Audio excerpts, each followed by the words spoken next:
For as frustrated as he was last year, you know, what you had mentioned, I wouldn't say he was getting bored, but he was getting frustrated. He's just like, you know, what else do we have to do? How much money do we have to offer, you know, these people to fight? And, you know, 23 knockouts in a row didn't make my job easy. You know, but as frustrated as he was last year, you know, he got the Danny Jacobs fight. That was a great fight. You have to give a lot of credit to Danny Jacobs. You know, physically he was bigger than Gennady, but he put on a great show. He really rose to the occasion, you know, under the spotlight of Madison Square Garden, on HBO pay-per-view, on, you know, it was all over the, you know, over 100 countries worldwide.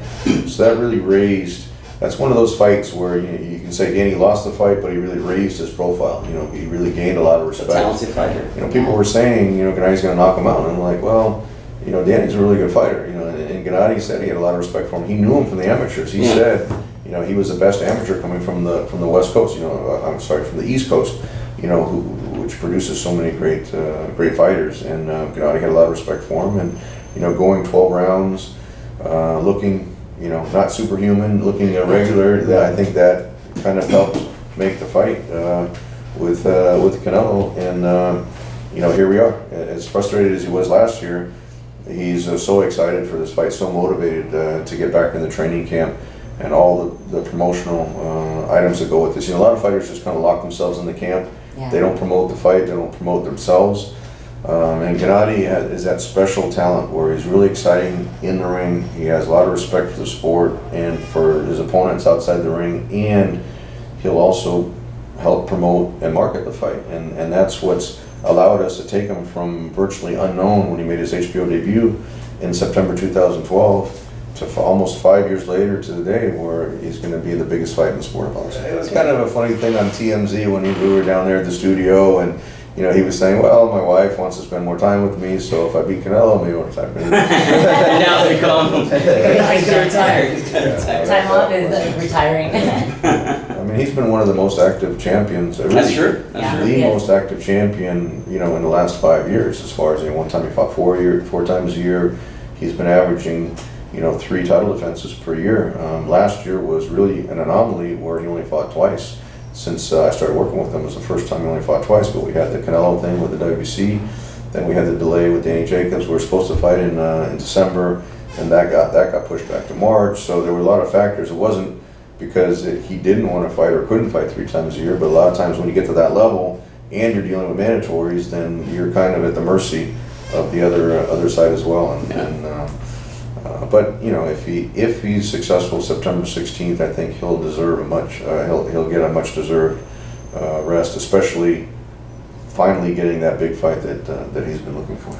You stated earlier that Canelo is the biggest superstar right now in boxing. Talk to us about some of the things that we've heard from the negotiation, and like now Triple G, who is the champ, he'll have to walk in second. That Canelo does have a rematch clause if he loses, but if Triple G loses, there is no rematch clause there. So talk to us about that and how that came to be. You know, I think there were concessions on both sides. There was a lot of back and forth. I started really the negotiation for this fight with Eric Gomez. I checked back on my email. Someone asked me, like, when did you actually start negotiating? I remember it was November 2nd last year. I actually have a story about that too.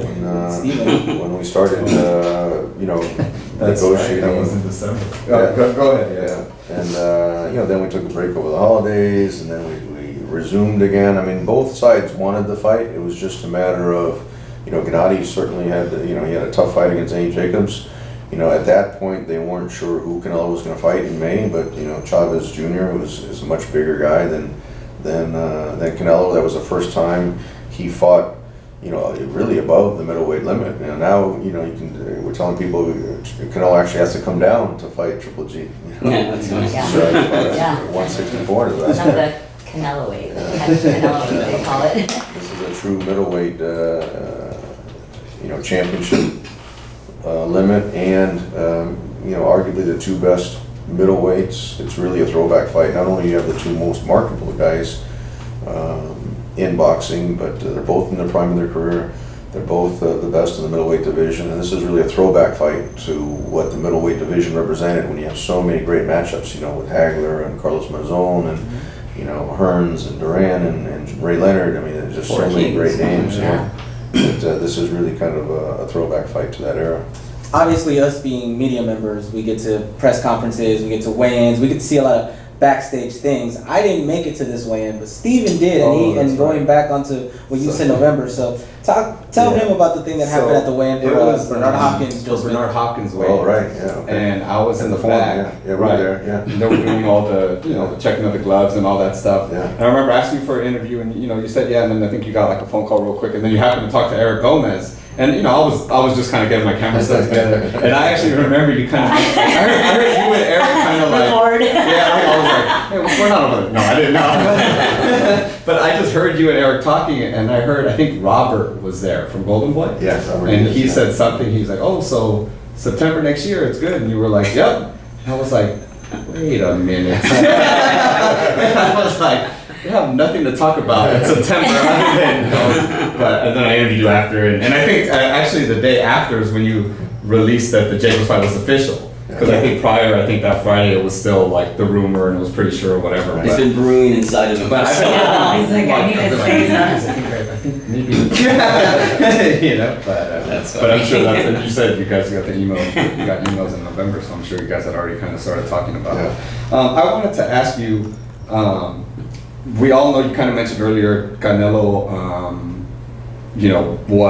Triple G was the WBC mandatory, and then Canelo dropped the belt.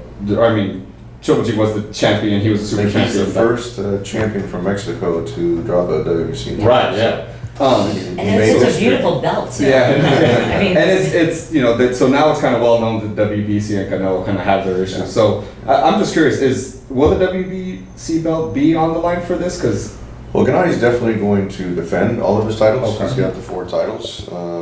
Canelo's bringing the Ring Magazine title, which Gennadi has universally been considered the best middleweight.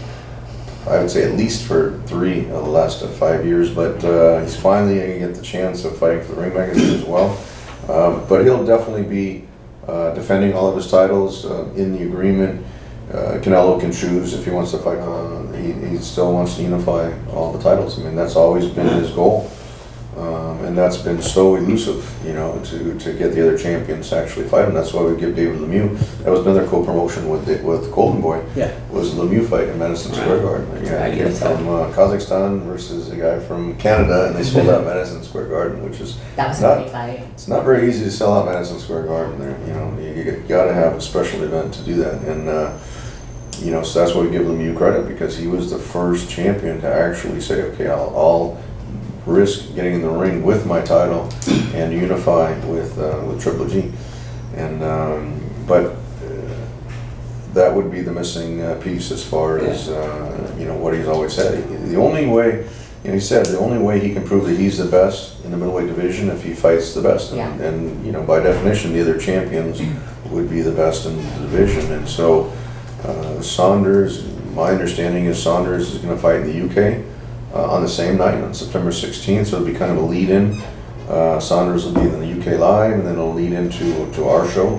Did they find an opponent for him? They're working on an opponent. Yeah, I don't know if Saunders regrets calling Kurt Seitz Danny DeVito, but they're gonna find a different. They're gonna find a different opponent for him on the 16th for him to defend his title, and then if Saunders wins, if Triple G wins, then that would kind of be the natural next step to try to unify, but that's easier said than done.